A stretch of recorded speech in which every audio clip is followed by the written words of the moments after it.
After struggling with it for a long time, I think I actually figured out how to find your purpose, and I've now helped other people find their purpose. I'm not selling you a course on this or anything. I think it's just extremely important for you to know, and I'm going to get into the principle. It's a Japanese principle. It goes back a long time, but I saw it, I looked into it, I mapped out the things that are important to me, and I'm going to do that exercise with you. And I know it sounds weird, but you can literally find your purpose if you do these things. So watch till the end of the video. If you don't watch till the end of the video, then you're not going to understand how to do it. It's not even a long video, so please tell me that you can at least watch a 10-minute video. Otherwise, I don't know if I can even help you. So without further ado, this is Ikigai. Ikigai is a Japanese principle that roughly translates to a reason for being. And a reason for being is actually your purpose. That's how Americans would look at it. So Ikigai is comprised of these 4 things. The first one is what you're good at.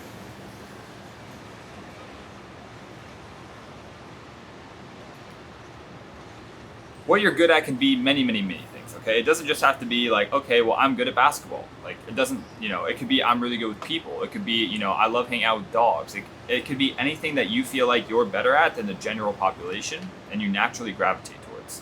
Number 2 is what you love. It's not enough to just like something or do something for fun here and there. It has to be something that you think about pretty often. Like, it has to be a pretty all-encompassing part of your day. And for some of us, it's video games. For some of us, it's eating food. And then for others, it's honestly just hanging out, doing nothing. Some people love to honestly watch a show. Maybe they're show critics. Like, there's so many different things that you can love that are unique to you. And the third one is what you can get paid for, because if you're good at something and you love something, but you don't get any money from it, then it can't be your purpose. Because in order for it to have value, it has to have some intrinsic value for the rest of the world. Like, there's something unique to you that you can get paid for, because getting paid for something is basically a reflection of how much value you put out into the world. So that could be either solving other people's problems for a handful of people that are very expensive and hard to solve problems very specific. So you can solve problems for either a few people and be very specific, or you can solve problems for millions of people and be very broad. Either way, you'll get paid very well for solving problems for that small set of people or a large set of people. And the more specific you are, the more you can charge, because it's harder to do. So that's another part of Ikigai. The final part of Ikigai is what the world needs. And this is really important, because you're not going to feel purpose if you're not helping other people. This is reality, okay? So we can kind of sugarcoat this and walk around it, but the reality is you actually do need to feel purpose and help other people in order to have a reason for being, a purpose. So what you're going to do is you're going to take these 4 things and make a Venn diagram. So you're going to start what you're good at. We're just going to write talent for what you're good at. We're going to put world for what the world needs. We're going to put passion for things you love to do, and then we're going to put money for things you can get paid for. So you're going to set up a Venn diagram like this. I know it's a little bit confusing, but this sweet spot right here in the middle is what we're trying to solve for. So in order to do that, we're going to have to put things in each category. So try to think of 3 to 5 different things to put in each category that can lead you to your purpose. So in my personal life, for example, I loved basketball. So like we would put, for passion, I would put basketball. I would put gaming. I'd put content. And I'd put, like people. Those are things that I really care about, And then in talent, we can do the same thing. And then in the world, what we can do is people are struggling right now financially. So people are looking for new ways to make money. And I do believe that social media is the best way to do it, because it's a complete parallel economy that still most people have no idea how it operates. People think, if you tell someone you make money from social media, they'll tell you, oh, well, not everyone could be an influencer. And it's like, well, yeah, no shit. There's a billion other ways to make money. Like, you can literally just run ads for a creator, or you could run ads for a business that's still doing social media for a career. You know what I mean? You could sell your own product. You don't have to be an influencer to sell a product. You could do TikTok shop, be an affiliate, do content marketing, do UGC. That's what I did when I started. And you can put all of those things into what the world needs. So the world needs money. World needs jobs. World needs healthcare. World needs basic needs, so food, water. You could say space travel, you could say tech, You could say basically anything that the world needs. Cars. So if you're a car guy and you love cars, then you could put that in there. And then, that could potentially be something you can get paid for as well. And then if you go into talent is the most fun one.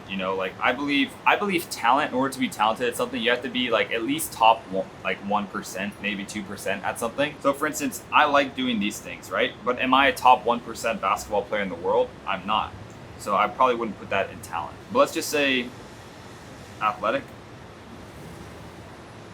training.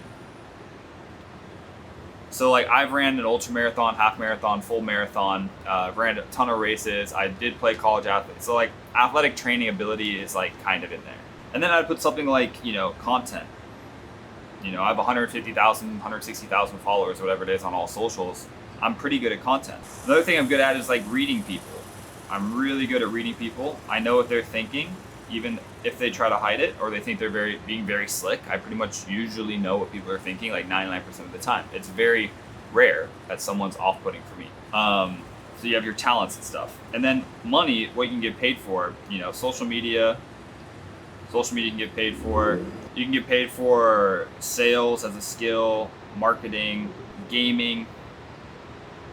You can get paid for, helping others. Maybe you're just a helper. I don't know. You can get paid for pretty much anything now. Service, school, doctor, lawyer. So all of those things you can get paid for. So if you look at me and we look at things that I'm talented in, that the world needs, that I'm passionate about, and I can get paid for, we have social media, we have content, we have, tech, money, jobs, and then we have, content again. So in Ikigai, we have content, tech, money, jobs, we have content again, we have social media. So my Ikigai revolves around content and social media.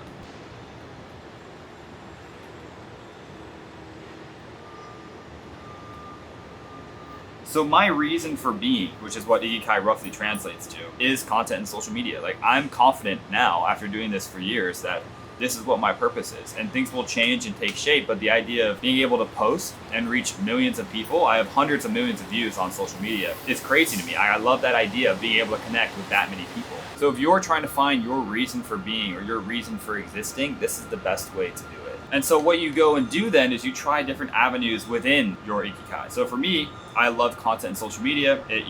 The world needs it. I'm passionate about it. I'm good at it, and you can get paid for it. So what I tried first was being an influencer, and I tried to go be an influencer. Didn't really work out. I got my 100K followers or whatever, but really wasn't. What ended up happening is I went through some fights and stuff like that. I lost brand deals. So I was like, you know what, this sucks. Like, sure, I'm making 20K a month, but what do you really get out of it? Like, it's nothing, just the money. Like, you still have to watch what you say. You're not really your own boss. You're working for other companies still as like a creator. You're not really completely free. So I was like, you know what, fuck being an influencer. That's not going to do it. And then I found out about coaching. So I was doing UGC for Whoop and Lululemon and Kane Footwear, these big brands. And I was like, okay, that is something that a lot of people need to actually get jobs. Like if right now you're struggling to get a job and you're a young person, you can literally just make videos for brands. And so I was like, okay, like that really worked well for me. The brands take them and post them on their own socials. I wasn't even posting them, right? So I was like, okay, sick, let's do UGC. But with UGC, I was still capping my income at like 10, 20K a month. Like that was the max that I could do, UGC. My best brand deal with Whoop was paying me $37.50 a month for 6 months, 3-month extension plus 20% increase, and then another 6-month extension plus a 20% increase. So I was making like really good money off of one brand. Like I left my sales job. That was my first thing in social media, making good money. But you're still capped and you're still making videos for brands, right? And most of those deals were not that good. Like, yeah, there's a few brands where I would make hundreds per post or whatever. Like, but Whoop was paying me $19.80 per post at one time. Like $2,000 per post. That's crazy. So anyways, the reason why I'm telling you that is because you kind of have to go through these things and check them off. So what I ended up realizing was the cap for these things with my amount of followers and my skill set was around like 20K a month, and maybe I could have done TikTok Shop better. I could have pushed it more, but I didn't really want to do that anymore. So what I ended up doing was using my vast network of brands that I work with, like over 100 different brands I've worked with and had those connections to. And what I did was build a community. And so this community of UGC creators,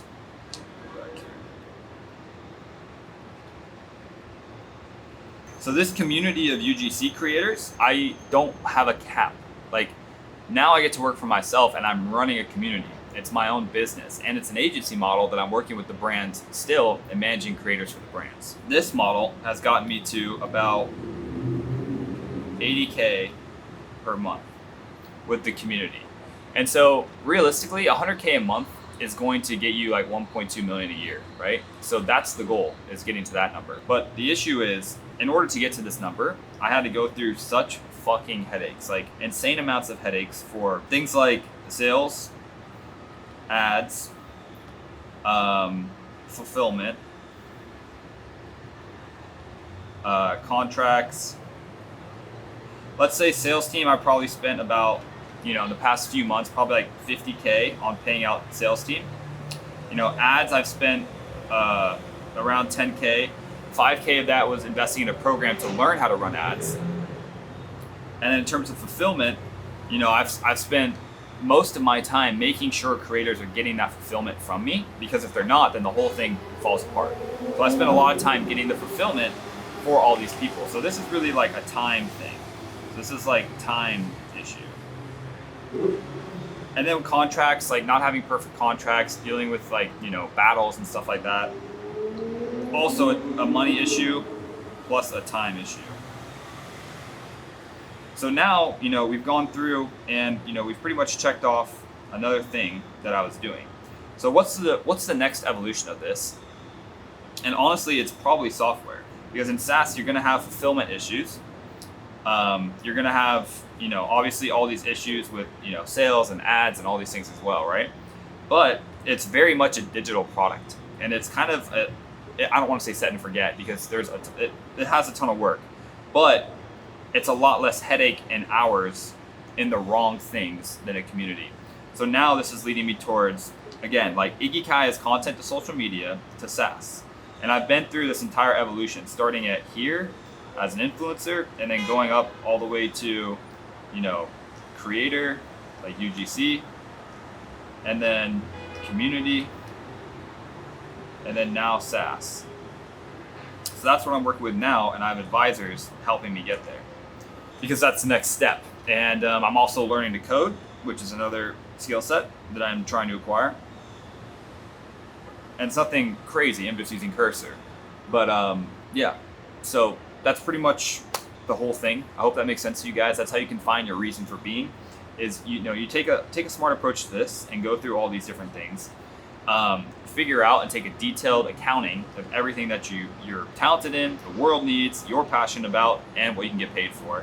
Find out what those few things could be, and then go and find career paths within them. And then eventually you're going to find fulfillment in all of this, first of all, and then you're going to learn and grow throughout the whole experience as well.